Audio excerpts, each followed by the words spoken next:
I remember the moment my wife's world crumbled like it was yesterday. Her mother gasped. Her sister said nothing, just stunned silence on the phone. And her father? I'll never forget the sound of rage in his voice when he realized what his daughter had done. But before that moment of public reckoning, there was the slow, quiet destruction of everything I thought we were. Smash that like button, hit subscribe, and keep watching, because the best part's coming up next. Melissa and I met 14 years ago at a 4th of July barbecue. She wore this soft yellow sundress that made her look like sunlight come to life.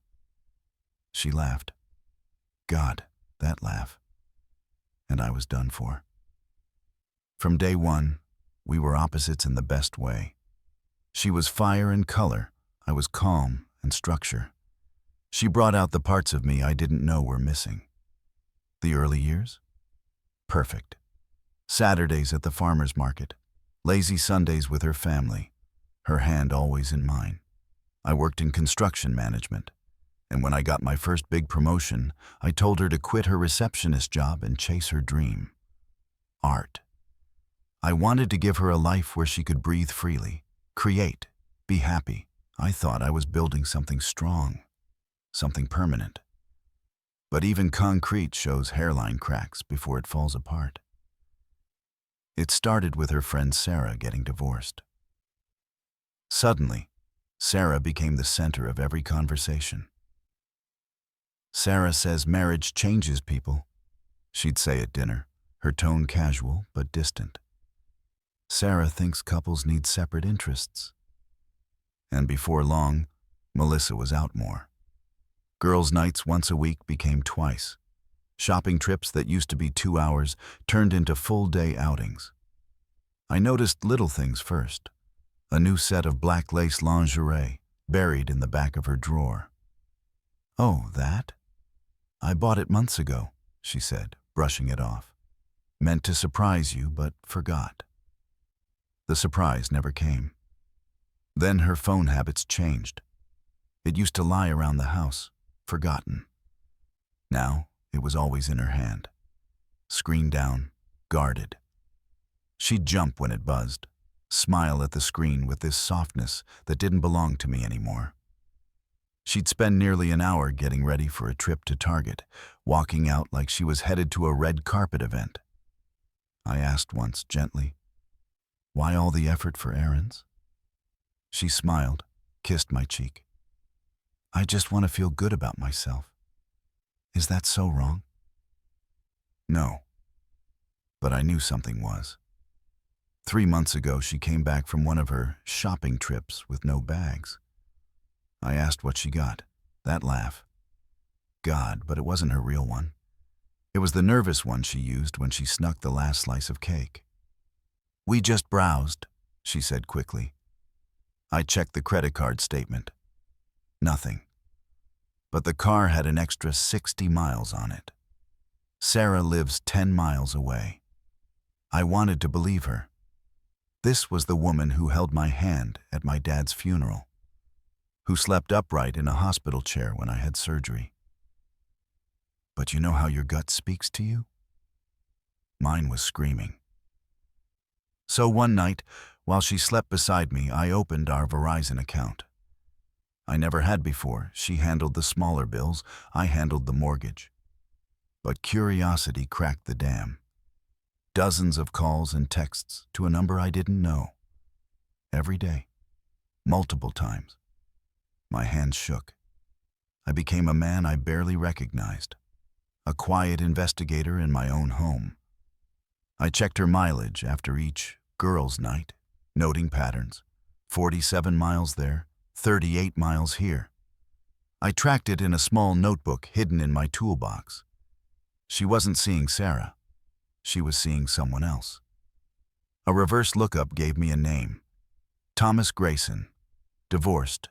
Accountant. Lived in Fairfield Heights. 3 weeks in, I followed her.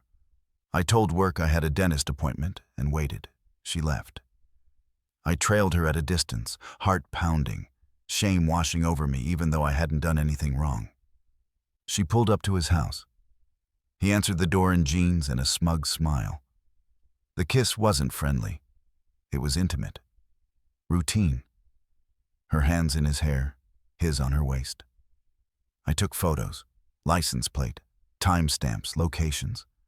I watched her walk into that house and realized I didn't know who I'd been sharing my life with. When she got home that night, she cooked my favorite dinner, chicken parmesan. She hummed while stirring sauce, kissed my cheek like she always did. I could still smell his cologne on her. I smiled. I played my part. But that night, I wrote everything down in my notebook. Dates, distances, lies. This wasn't a fling, this was a second life.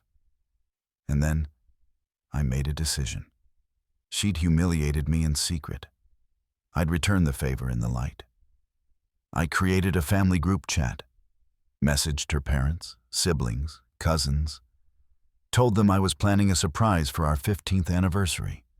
Everyone was excited. They called me thoughtful, a good husband. The irony cut deep. Like what you see? Click like, hit subscribe, and stay tuned. Let's keep going. Meanwhile, I ordered cameras. Small, powerful, discreet. I tested them in my garage at night, learned how to stream live video to my phone. I even met with a divorce lawyer. No kids meant it would be simpler. But with video evidence, he said, alimony wouldn't be a concern. Then Melissa handed me the perfect setup.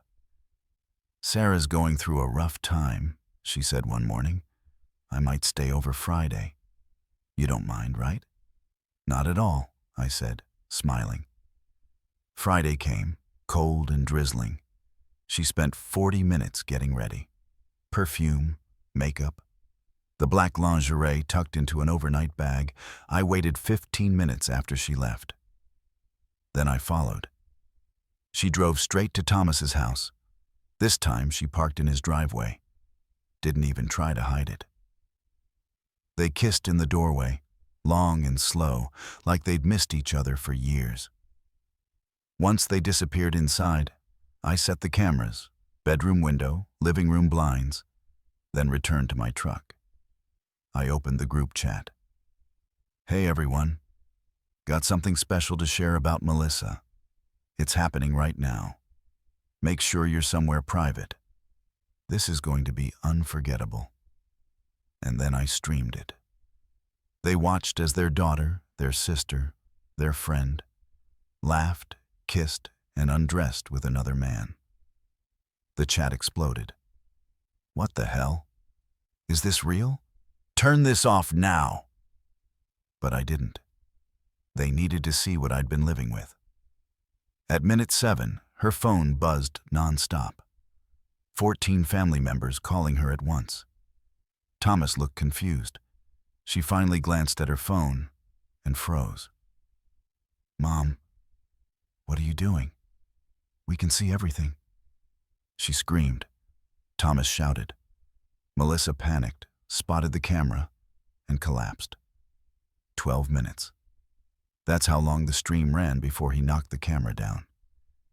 But it was enough. The divorce was surgical. Her lawyer advised surrender, no alimony, no house, just silence. She got her car, half the savings, and the clothes on her back. Her family? Torn apart. Her father didn't speak to her for months. Her sister kicked her out after 3 weeks. Thomas ghosted her completely. Moved out of state. Never looked back. She's 36 now, living in her childhood bedroom. Works part-time at a craft store. Someone screen-recorded part of the stream and it made its rounds locally. She became that woman. The one who got exposed. The punchline to a dozen whispered jokes. She texted me months later. I think about that night every day. Not just what you did, but what I did to deserve it. I'm sorry. I didn't respond. Because this wasn't just about revenge, this was about truth, about justice, about reminding someone that you can't lie and cheat your way through love and expect to walk away clean. She spent 14 months destroying me in private. I spent 12 minutes returning the favor in public. Now I'm free, and I'm finally building something new, on solid ground. You know, stories like this aren't just about cheating. They're about how deeply betrayal cuts when it comes from the person you trusted most. What hit me the hardest wasn't the affair itself. It was the way she lied so easily, day after day, like it meant nothing.